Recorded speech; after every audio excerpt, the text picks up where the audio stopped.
Le gouvernement vient d'annoncer les mesures de confinement et nous sommes donc très nombreux à devoir travailler de notre domicile.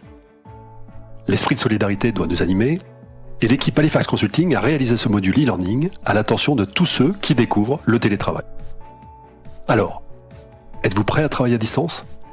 Êtes-vous prêts à garder les enfants sans l'aide des grands-parents ? Êtes-vous prêts à pardonner au bébé qui débranchera la box internet en pleine sauvegarde de votre rapport ? Êtes-vous prêt à rester calme quand votre enfant viendra participer de force à la réunion en ligne qu'anime votre patron ? Êtes-vous prêt à sortir votre chien qui aboie désespérément pour attirer votre attention ? Bref, êtes-vous prêt à faire face à cette situation inédite pour beaucoup d'entre nous ? Pour l'aborder de la meilleure façon possible, voici 6 conseils pour mieux vivre cette période et la transformer en opportunité pour apprendre à travailler différemment. Premier conseil, faire son lit et enlever son pyjama. Dans son livre « Commence par faire ton lit », William McQuaven, figure légendaire des forces spéciales américaines, donne 10 leçons qu'il a apprises lors des entraînements avec les célèbres commandos SEALs. Parmi celles-ci, l'une d'entre elles, apparemment ridicule pour des guerriers durs au combat, consiste à faire son lit au carré de façon impeccable. Selon lui, si vous faites votre lit tous les matins, vous accomplissez votre première tâche de la journée, ce qui vous encourage à faire une autre tâche, puis une autre, puis encore une autre, avec la même motivation. Dans la même série, enfiler sa tenue de travail, même lorsqu'on travaille à domicile, est un bon réflexe. Même si rien ne vous empêche de rester en pyjama toute la journée, cette décontraction risque, de façon tout à fait inconsciente, de vous éloigner un peu plus de vos responsabilités. Inutile de vous mettre en costume, mais faites au moins le minimum pour illustrer symboliquement la distance entre la sphère domestique et la sphère professionnelle. Et puis, si vous voulez rester crédible pour dire à vos enfants ou à vos proches que vous êtes en train de travailler, mieux vaut faire en sorte qu'ils puissent vous croire. Deuxième conseil, mangez des tomates. Tout le monde est conscient de l'importance d'être concentré pour être productif. C'est la concentration qui permet de faire avancer les dossiers, de mener ses tâches à bien. Malheureusement, nous sommes tous de plus en plus dispersés.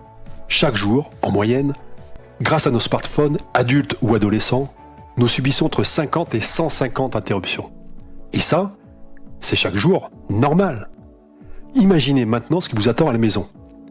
Entre votre smartphone, les enfants et toutes les tentations à portée de main, les raisons pour vous interrompre vont se multiplier. Notre deuxième suggestion est donc de manger des tomates, ou plus sérieusement, d'adopter la méthode Pomodoro. Cette technique, popularisée par un Italien, Francesco Cirillo, consiste à organiser son travail autour de périodes de 25 minutes. 25 minutes de travail sans aucune interruption, sans aucune échappatoire et concentré à 100% sur sa tâche. Pourquoi cette méthode est-elle si populaire ? Eh bien, parce qu'elle marche. Parce que 25 minutes n'est pas trop long pour supporter l'angoisse de ne pas lire ses mails. Parce que 25 minutes est assez long pour avancer sur un sujet si nous sommes vraiment 100% concentrés. Et puis aussi, 25 minutes est une période suffisamment courte pour que les enfants, le chien, le chat et tous les proches qui vous entourent puissent survivre sans vous. Troisième conseil, profitez du temps qui n'est plus perdu. Et oui, la plupart d'entre nous passent tous les jours beaucoup de temps dans les transports. Alors, autant profiter de ce temps gagné qui peut être exploité de nombreuses façons différentes. Voilà une opportunité fantastique pour enfin faire ce que vous n'avez jamais le temps de faire. Lire, se former, classer ou ranger, faire du sport. Nombreuses sont les bonnes résolutions de début d'année que vous pouvez enfin mettre en œuvre. Vous n'allez évidemment pas faire ça toute la journée.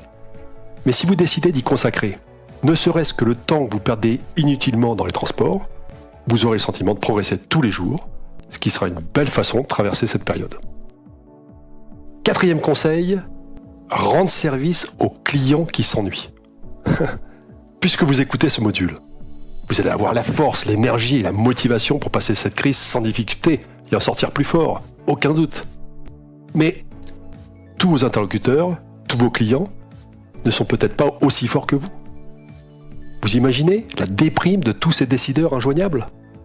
De ceux qui passent normalement de réunion en réunion et dont l'agenda est subitement vide ? Alors rendez leur service, appelez-les, ils vous en seront reconnaissants. Vous allez enfin pouvoir dialoguer et leur parler de cette fameuse offre que vous vouliez tant leur présenter. Évidemment, au-delà de la boutade, il se peut que vous appeliez des clients qui seront vraiment en difficulté. Dans ce cas, oubliez le business, faites juste preuve d'humanité et apportez ce que vous pouvez apporter. C'est dans les moments difficiles que l'on reconnaît ses amis et les gens sur qui on peut compter. 5e conseil, gérer son propre stress. Prendre soin de vos proches, de vos clients est une bonne chose. Encore faut-il être soi-même en capacité de le faire. Cette période est anxiogène et gérer son stress est indispensable. Voici 3 idées faciles à mettre en œuvre pour vous aider à rester serein en situation de télétravail. D'abord, choisissez et ajustez votre poste de travail. Tout dépend bien sûr de l'espace dont vous disposez à la maison. Mais si c'est possible, trouvez un endroit qui, symboliquement, fera la frontière entre votre vie familiale et votre vie professionnelle. 2e idée, faites régulièrement des étirements et des exercices de respiration. Par exemple, mettez-vous debout, le dos bien droit, prenez une profonde inspiration par le nez durant 5 secondes, puis expirez profondément par la bouche durant 5 secondes. Faites cet exercice de respiration aussi souvent que vous ressentez que le stress ou la fatigue mentale vous gagne, vous verrez, les bénéfices sont immédiats. Et enfin, souvenez-vous que l'alimentation et le sommeil jouent un rôle très important dans votre équilibre. Attention à la proximité de la cuisine. Mangez sain, dormez bien et bougez régulièrement. Enfin, 6e et dernier conseil, contribuez à la naissance d'une nouvelle énergie collective. Les crises sont toujours des moments difficiles à vivre, et celle que nous traversons est terrible. Dans ces moments-là, soit on se replie et on attend que ça passe, soit on se mobilise pour faire face à la difficulté. Rappelons-nous que c'est le moment ou jamais, pour chacun, de faire preuve d'initiative, d'apporter des idées, de proposer des pistes d'amélioration. Cette crise sera aussi une opportunité pour se révéler, pour révéler sa solidarité pour son équipe, pour son entreprise, pour exprimer le plaisir de travailler ensemble. Et oui, paradoxalement, on peut trouver de la joie dans l'affrontement collectif d'un ennemi commun.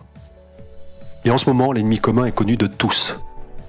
Et tout ce que nous pouvons faire pour entretenir le lien avec nos collègues, pour aider l'entreprise à travers ces difficultés, pour expirer des ondes positives dans un environnement anxiogène, sera la bienvenue. Comme le dit le proverbe, par temps calme, tout le monde est capitaine. C'est maintenant, dans la tempête, que nous pouvons tous démontrer notre leadership, notre solidarité, notre créativité, notre détermination. C'est maintenant ou jamais que nous pouvons faire ce dont nous serons fiers, individuellement et collectivement, quand la crise sera passée. Voilà. Nous espérons que ces quelques conseils vous seront utiles. Toute l'équipe Halifax vous souhaite le meilleur pour vous et tous vos proches. Prenez soin de vous.